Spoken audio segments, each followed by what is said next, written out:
Good afternoon, everyone. Welcome to the first session of the National Commission to Address Racism in Nursing's third ECHO series. This series will have a focus on health equity. Whether you've been involved in previous ECHO sessions or are new to this space, we are so excited to be back and hope this interactive learning series is a place for you to find guidance and support. This program is brought to you by the National Commission to Address Racism in Nursing, a multi-organizational collaborative of leading nursing organizations examining the issue of racism within nursing and motivating all nurses to confront systemic racism. This is an 8-part series. You will earn 1.5 continuing nursing education units for attending today's session. Please stay to the end to complete your evaluation and receive the CNE certificate.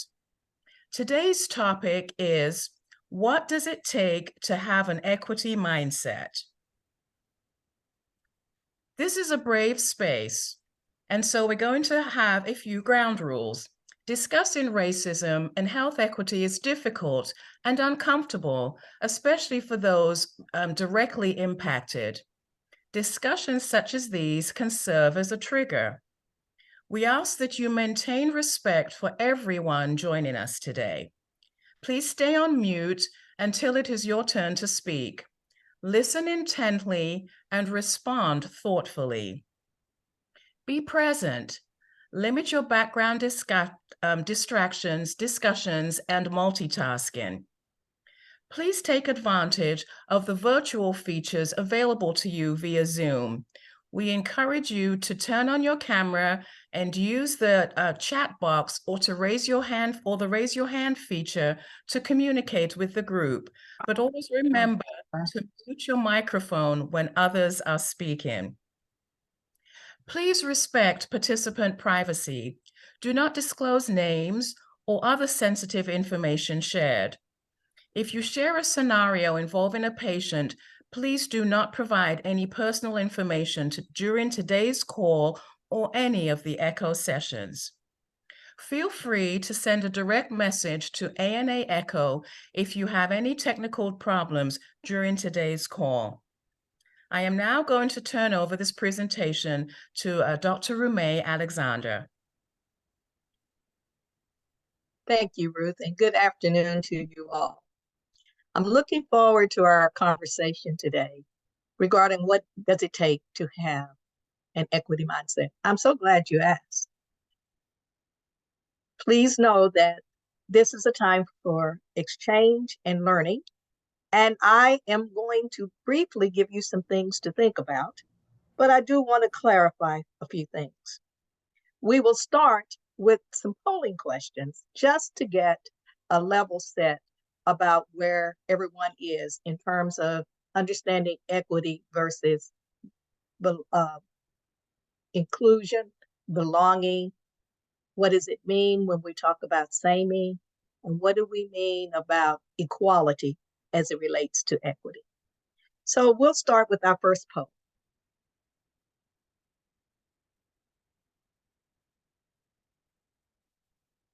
So you have on your screen, you can see what the question is. And it is equity a process or an outcome? We'll give you time to answer. And then Sarah will give us the results.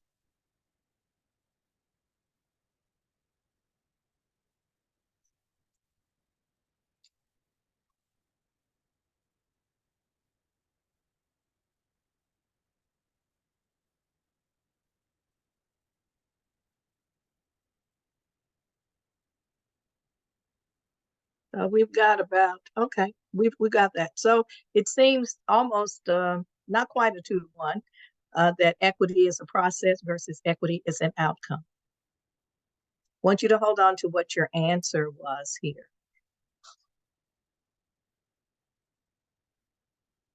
Let's go to question poll 2.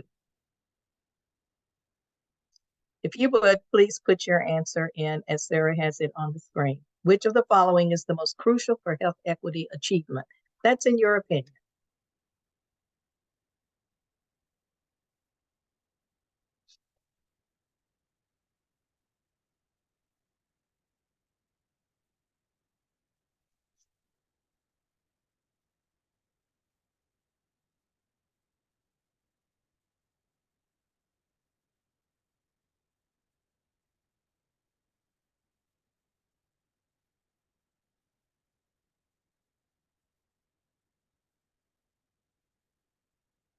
Drum roll. Sarah? Looks like most of you said leadership. That's followed by curiosity as a second, and voting as third, and none of the above. Thank you so much for participating. So if we go back to our first polling question, that answer is that it is both. Equity is both a process and an outcome. This is important for us to understand because sometimes we do get into one space versus the other. And actually, it is both in this case. For poll question 2, the answer is the most crucial for health equity achievement actually is curiosity. Curiosity is about that ability to ask questions, to not assume, and or to validate something that we think is true. And it turns out that we were correct about that. So thank you for that participation. That gives us something to be thinking about. But while you got both of those things kind of boiling in the back of your head as we talk about this subject, I want to take us to the next slide, which I just want you to give some thought to. There's a reason we're having this conversation today. Literally, as you can see with these statistics, it costs when equity is not in place. So there really is a business case as well as a humanistic case for us to understand and to unpack equity versus equality, but in addition to be moving towards health equity. With that said, I hope that you'll think about what surprises you and what disturbs you as you take a look at this. But as you are talking to others, you can make the business case for why this is important. Sometimes the moral case moves people. Sometimes the business case moves people. And sometimes it takes both to get it there. But use this information to help you make the case for health equity. Now, there are some other statistics that I think you might want to take a look at. One in particular is around Americans and their thoughts about achieving racial equity or equality. In fact, if you look at this slide from the Pew Foundation, which is next, you will see that they've done a little work here. Pay attention to, again, what surprises you and what disturbs you. If something surprises you, it means you thought it was true or not true, but you're easily nudged into another space. When something disturbs you, it has a much deeper rooted inside you thought or belief. So just pay attention to how you're looking at the data here. And you can see that there are some, right, the slide says equality, which is very different than equity. And that is the point. So I want you to really focus on that. And thank you for pointing that out, because you've got to have equality first before you can have equity. If you disaggregate the data, you get some sense here of what others believe who are Americans, other than you, but whom you may identify with in terms of race and what the thinking is. Very troubling indeed. Not too optimistic on achieving racial equality. And that means we've got our work cut out for us. So with that, let's just talk about what's What's belonging got to do with this? Next slide, please. So we are also talking about belonging when we talk about equity. So equity mindset is about us having this reflective process, both personal and organizational, and you're shifting judgment. It's also paying attention to where the social determinants of health and bias are intersect. Quite frankly, our private decisions often have public display. So decision making at all levels is an important piece to paying attention to what's happening here. And then, of course, we're talking about monitoring trends and patterns, both good and bad, as you pay attention to equity in the space. Here's something that I think I really want to make sure that you understand, that equity is a measure of value. And when we're talking equity, we're talking about widening the space so that it's not an opportunity for some or a sense that only some actually know.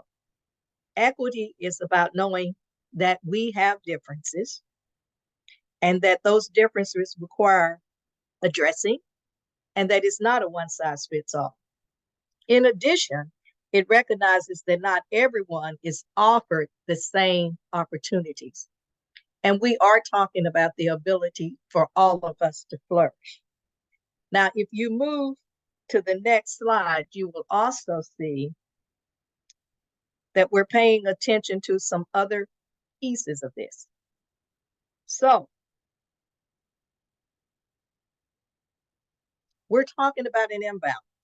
We're not only around opportunities, but in the ways people are often viewed, labeled, and treated because of those levels. Equality refers to when everyone or group is given the same resources. I'm going to repeat that. Equality refers to when everyone or group is given the same resources. So the question is not, should everyone be treated equally?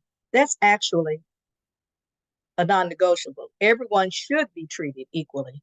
And that is really beyond the question that often gets asked. With that thought, let's move to the belonging space. So when we're talking about equity and equality, belonging has a lot to do with this. Quite frankly, belonging is the antidote to othering. But the root of the problem is othering, or what some would say is exclusion. If you notice, I've given you a word there in the second bullet, that saming, and I'm going to explain that in a minute. But othering fuels inequities, and othering is more than not othering. It is about not saming. Now, what I mean by saming is the erasure of diversity so that people are thinking we're all the same. It has a way of flattening others into a singular identity, or if you will, a way of reducing individuals. Stereotypes often do this because they steal the identity of an individual. They do not allow people to be individuals, but they're grouping and flattening who they are and what they are about. And it is out of that flattening that they are treated in a certain way. So when we're talking about belonging, it allows us to get into that curiosity space and that connectedness space and that respect and appreciation space. In fact, if you think back, most of the stories that people share in the terms of inequity are really about exclusion. How they were treated when they were excluded. And one can get excluded in a lot of ways, including structures. So othering is that denial of a person or a group's humanity based on their identity. And you can find that at every level, be it personal or organizational. So that means there's also some structures at play in either building or prohibiting belonging. And if we're going to address it, it requires transformation. And transformation is driven by paying attention to the environment and the relationships that we hold. So think back to what I just said a minute ago about the denial of a person or a group's humanity based on their identity. In other words, it's a us, them, or those people. For example, there are things like classism, colorism, where one went to school, Ivy League, let's say, versus a HBCU, as an example. It can be men versus women. It can be sexuality. It can take on a number of forms. And so this is often part of the issue that we have in front of us when we're dealing with equity and health equity. If we believe that one is superior to the other, or if there is the ideation that someone is better or some group is better, you get immediately this play and this interchange. And so the answers and the problems are around how do we deal with exclusion? Soon as we go into this judgment of othering, exclusion takes its roots. So structural transformation is most often the work that needs to occur. The Belonging Initiative provides spaces for acknowledgement and repair of historical or present day harms with the goal of advancing forward together. So look at what the research says about those who find happiness and a sense of belonging. It's good. It's good for everybody. It's good organizationally, and it's good personally. And so that becomes the challenge. And I think the work that one has to put on the table if we're going to make improvements in the health equity space. Next slide. So the question often comes up, when does equity fail? These are 3 examples. I'm curious, and I want you to put in the chat if you got others to add to this. But it fails when there are differences, typically in language, health literacy, vision impairment. You could include in that hearing impairment. So the majority, neurodiversity is perfect. Immigration status, personal, perfect. Thank you, Daniela. Others, what else do you think might be in that space? Let me hear from you. Socioeconomics, yep. You're getting the idea. Race.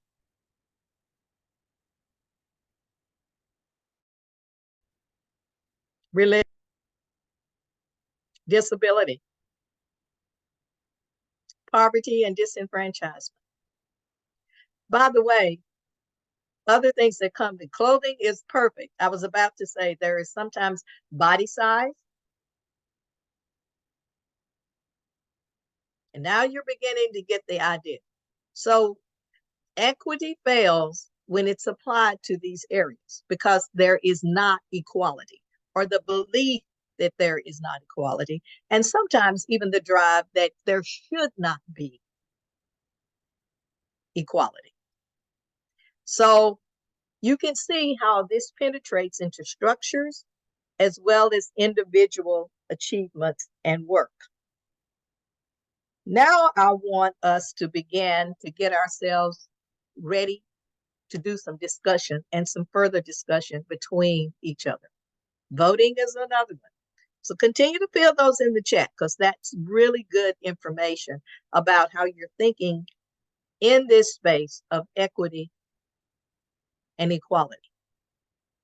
Remember that you can't get health equity until you get equality. So I'm really setting the backdrop and the context for what you're going to hear throughout this series as we think about structural issues as well as interpersonal issues. So we've got some discussion questions for you. Next slide, please.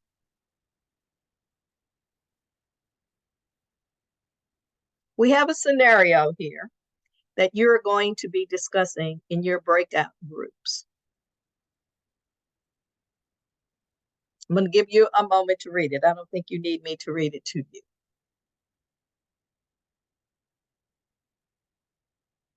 Your facilitators will also have this scenario if you need something repeated or discussed.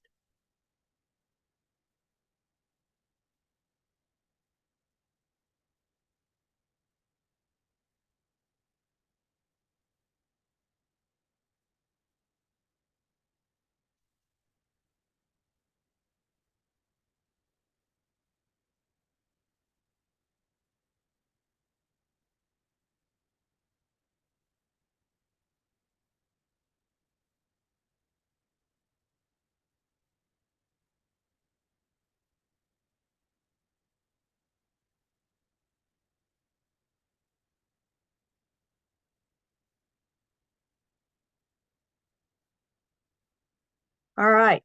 I think you've had time. There are any questions before we go into the breakout rooms because you will be discussing these things.